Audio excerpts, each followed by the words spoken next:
and today I'm sitting here with Kevin Brown, owner of Xtreme Fitness and Performance. So, Kevin, I actually met you some years ago. You were my trainer for a second Yes, during my yes. short-lived athletic career. But do you remember, like, I used to come in, when I used to come twice a week, you used to ask me what I had for lunch. Do you remember that? I absolutely did. So, and I would tell you, like, I really enjoyed school lunch at that time. But, so I just wanted to ask you about your journey into training and how did you start? Foundation of it, of course, was me being an athlete, of course, all my life, growing up and going on into high school and into college, for sure. The training aspect of it is something that I always knew. I mean, I literally remember probably back in high school drawing up gyms on what I wanted a gym or what I wanted my gym to look like. So I think it was something that was always something that was kind of back in my head. I mean, of course, kind of growing up playing ball and everything, going off to college playing ball. Of course, the ultimate goal is possibly wanting to be a professional athlete once I got done with college. But you know, the thing is, man, Lord he definitely had another calling for me. A lot of people don't know kind of my story. I, 5, I had a career-ending neck injury in college that actually paralyzed me. So, man, that was kind of one point in my life that I really, truly, was a blessing for sure. A lot of people, I mean, if anybody knows Christopher Reeves' story, and crazy thing about it, me and him had the same exact injury, which everybody knows. If you do know that story, he had to live the rest of his life in a wheelchair and definitely eat out of a straw. And I tell people that story now, and they kind of see some of the things I'm able to do now and go on about my life, but it's truly a blessing. So, that happened, that was, 2005 when that injury happened. And, I got myself back healthy, was able to really get back strong and put myself in a position that I wanted to be in again, to be able to from a physical standpoint, to move on with life. And I remember I graduated a biology degree from college, man. And crazy thing about it, I got a job in my field once I graduated. I worked in a blood plasma lab for about a year, and oh man, you talking about something, I just absolutely hated it, man. But I had started training kind of part-time once while I was at the lab, and I mean, it just came a point where I knew, okay, it's time to step out on faith, and really, if this is truly what you want to do, it's time to go ahead and do it. And man, just truly, man, just having a passion for helping people.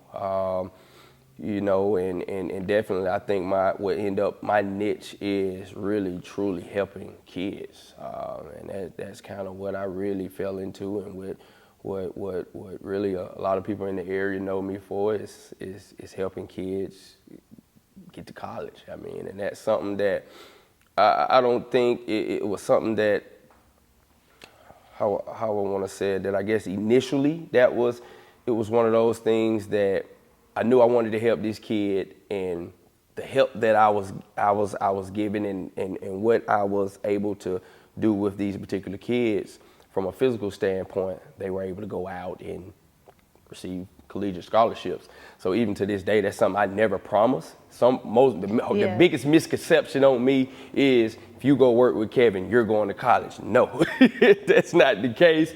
But like I said, one of the biggest misconceptions is people do think if they come work with me, they will go to college. But like I said, that's definitely not the case at all. But what I can promise is that I will put you in the possible best situation physically to be able to go out and perform the way you need to. And a lot of times that's what leads over to those college scholarships. But man, goodness, man, here we are. Almost 16 years later, man. I'm still at it. Still doing what I do. Definitely, I think I did some numbers not long ago, and I've helped over 900 or so kids, almost 1,000 kids, go and sign collegiate scholarships. Wow, that's amazing. That's a blessing. And we currently have about maybe about 35 professional athletes. So that's a true blessing. And the crazy thing about that, even a good bit of our professional athletes, these are kids that grew up in our facility. You know, I've been able to kind of be there, you know, just kind of literally able to see the entire journey from ninth, 10th grade high school athletes to now they're Pro Bowlers and signing multi-million-dollar contracts. So, I mean, that's kind of where it is, where I am now with it, man. And I still feel like it's still so much I need to be doing and what I can do for sure. Yeah. So when you talk about stepping out on faith, did you see your business growing to the level that it is at now? Oh, man. I'm gonna tell you, man, one thing when I started my business, it was one of those things where I know it's kind of cliche, but really the dollar in the dream deal, that was really what it is. I mean, I had no idea on what to do, how to get started. I just knew this is what I wanted to do. And my mom, man, she was very, very kind of influential on really kind of pushing me into it. Now she was pissed off at first about when I quit. I called my mom. I said, "Hey, Mom, I just quit my job," and she said, "Oh boy, you better you better figure something out." When I left the blood plasma lab, but she really knew this is something I was really passionate about, and she was able to kind of we sat down one day and kind of came up with a game plan on how we're going to get it done, and it happened. And, you know, I kind of, a little bit man, was just kind of all over the place, training here, training there. And I remember it came a time, I had matter of fact, a client of mine that owned a building downtown Birmingham on 4th Avenue. If anybody know anything about Birmingham, just imagine, I opened my first gym up literally 3 doors down from Green Acres Chicken. So you literally walk out of my front door and you smell Green Acres chicken, man. So, but, you know, it was one of those things that she opened up her doors for me, and it's crazy. I remember that, and I see her to this day, and I kind of talk to her about it or whatnot. But she said, "Kevin, I'm going to put you out of my building in 2 years." And I'm like, "Put me out? What do you mean?" She said, "I'm going to give you 2 years to grow, and you're going to grow out of this space. I'm literally going to put you out." She didn't put me out in 2 years, but she put me out in 3. So but it was one of those things. It was my start, and basically what that lesson was in there is, "Kevin, I'm going to force you to grow this business into what I know you can grow it into." And I moved out of that space and got something a little bit bigger, and here we are now, man. I'm literally looking for another location now, because just a lot of things that we've been blessed with, and a lot of opportunities that we definitely need more space for sure. So yeah. So she spoke that into your life. She spoke it. Yeah, she did. I appreciate her for sure to this day for really, seeing how passionate in my vision and really helping me get to that point. Yeah. So you train athletes who participate in all types of sports, but regardless of sports, what skills do you focus on the most? Oh man, it's so many skills that I feel like athletes need to be. You're talking about to be able to perform at a peak, and what I mean by perform at peak, even my grade school kids, I like them to be smart. And I definitely think that's one thing that's huge. Athletes, I feel like they need a high IQ to be able to definitely know certain things that they need to know as far as with their sport, and to be able to do it on a high level. And definitely just physical capabilities. Different sports require certain physical capabilities that you must have. Let's see, and definitely, let's see,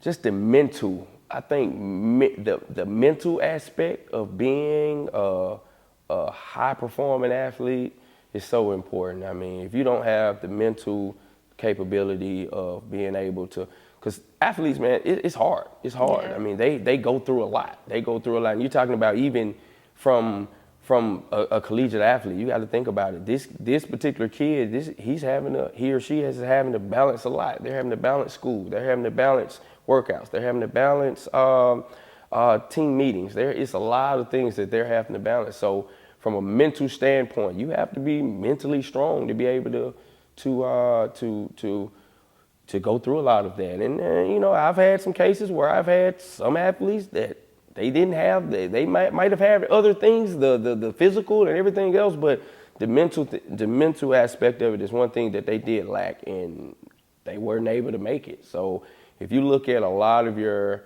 you know, even a lot of your professional athletes, I think they probably will agree with me. The mental aspect of it is probably what helped them the most get to the point that they are at now. Mm-hmm.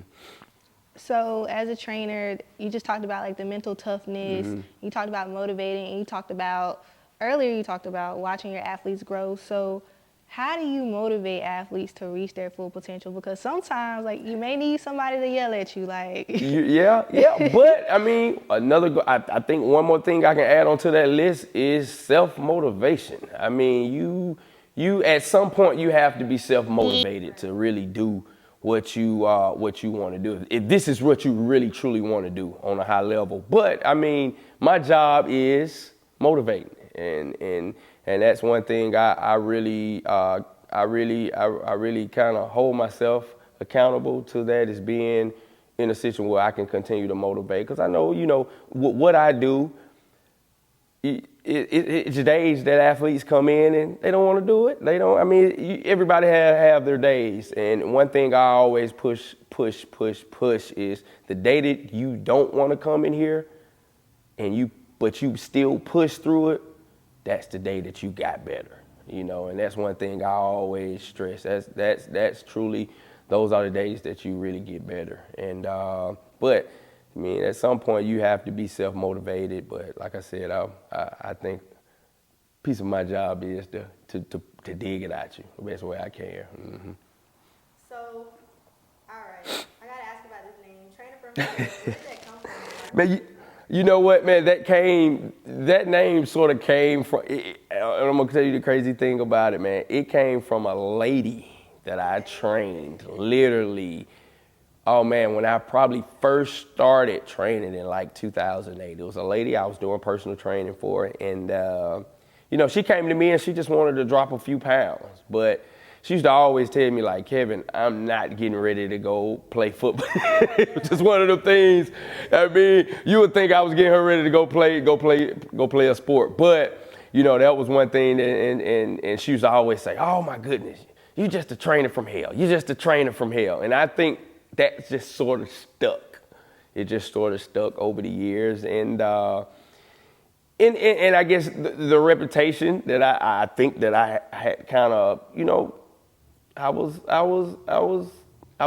wouldn't say I was demanding, but I felt like it was my job. Going back to motivating is to really push my clients, no matter what. If you was someone that just wanted to lose weight, or you was getting ready for a professional tryout, you know, whatever the case was, I felt like it was my job to really push you beyond that limit that you probably thought you didn't have, you know.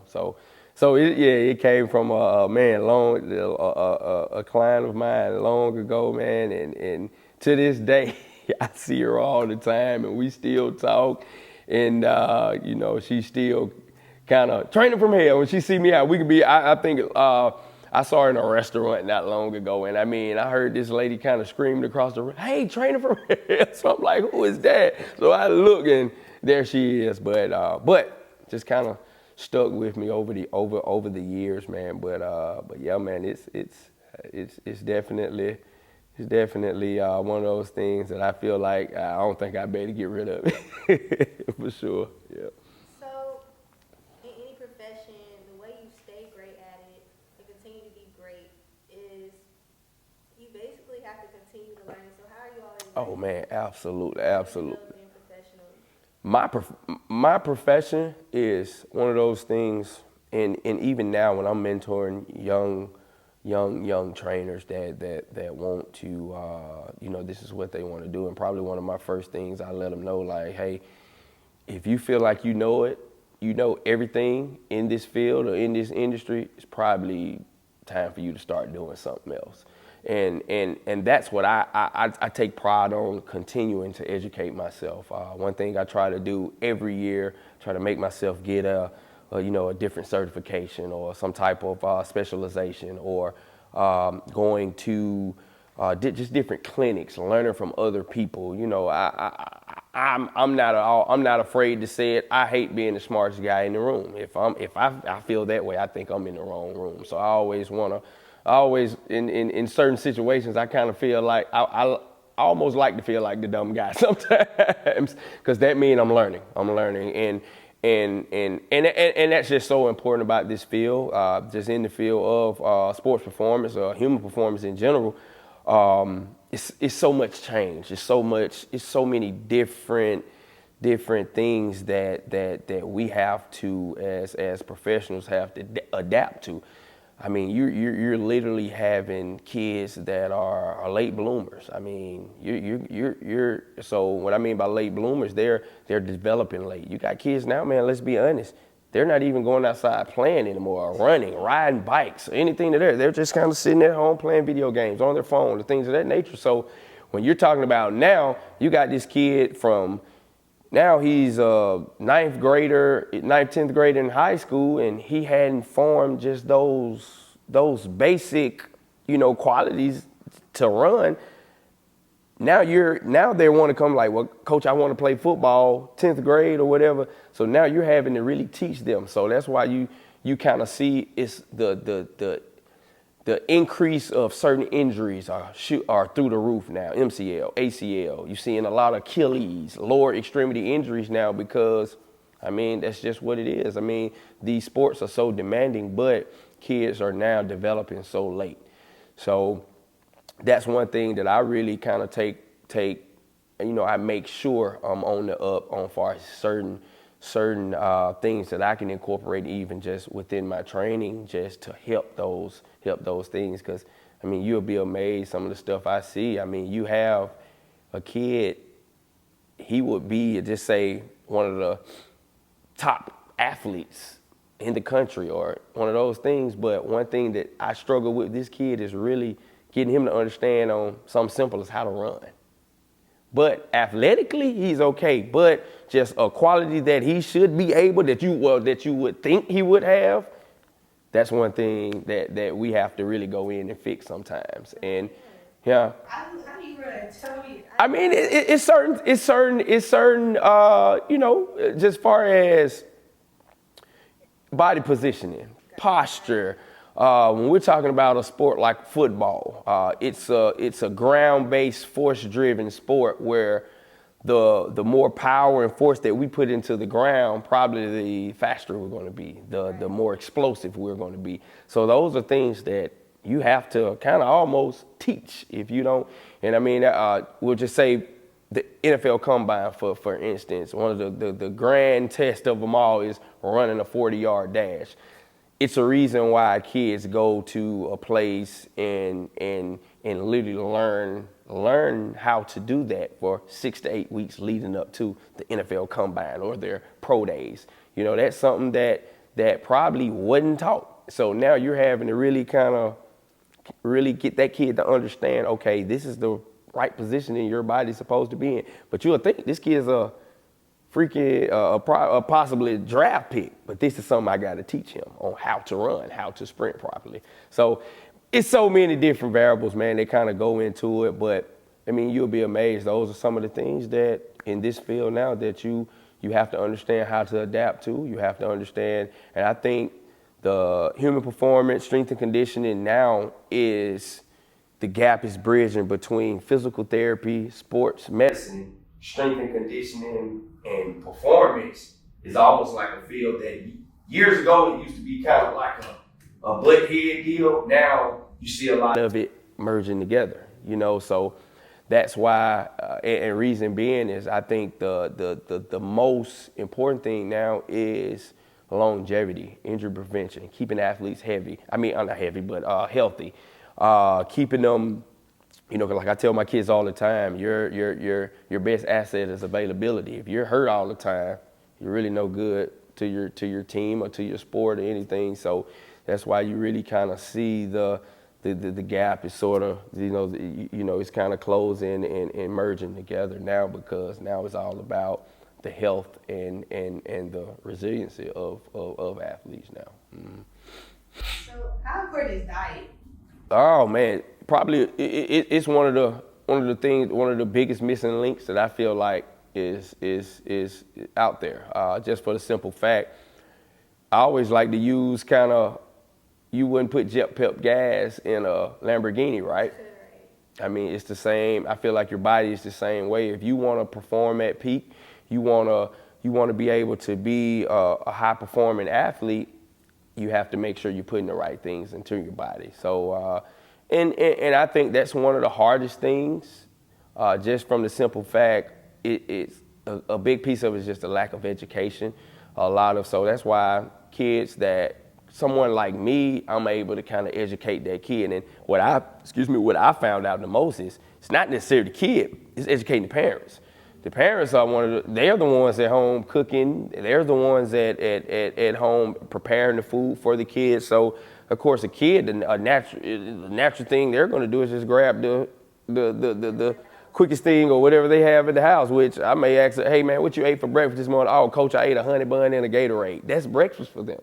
Which, like, dude, but you'll eat that and you're thinking you're going to go out here and perform the way you need to, probably not going to happen. So, but educating the parents is something that I've really found out that really helps tremendously, man. And it's definitely one of the biggest missing links that's out there. We can lift weights, we can do all the things we need to do in the weight room, but like I said, if you're not doing what you need to do as far as on the nutrition end, and it's just you're not going to be able to perform the way you want to or need to. Mm-hmm. So my last question for you: as successful as you've been, you talked about when you mentor young trainers. What advice would you have to an aspiring trainer? I mean, going back to always be an open book. Continue to learn, no matter what. Continue to learn. Don't be afraid to screw up. For sure. I think some of my biggest lessons was learned off of screw ups. And I knew then, okay, well, all right, you can't do that again. Don't do that. All right, you may want to approach that a little bit different. And so definitely don't be afraid to screw up. And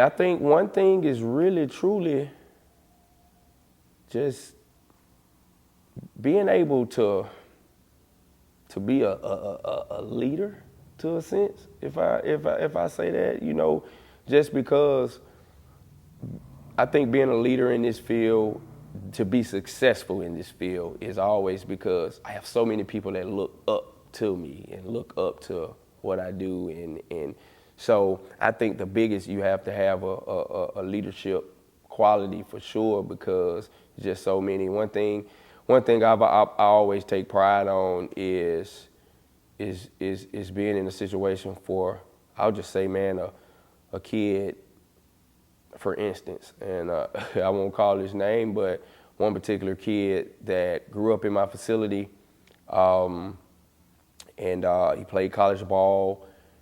I was able to kind of give him a platform now. So now he's actually back working with me. This is something that he wanted to do after he finished playing ball. So, one thing he kind of told me, he's like, Coach, man, a lot of stuff that you taught me, that kind of stuck with me throughout my playing career. Now I'm a young adult. I'm a man. I'm a father. Those are things that stuck. So I think that leadership quality that I had was something that now helped him along the way. So now he can come and give back as well. But definitely, man, I like the open book deal, man. Always be open book. Never feel like you know it all, for sure. Yeah. Thank you for coming in. Oh, thank you, man. I appreciate you.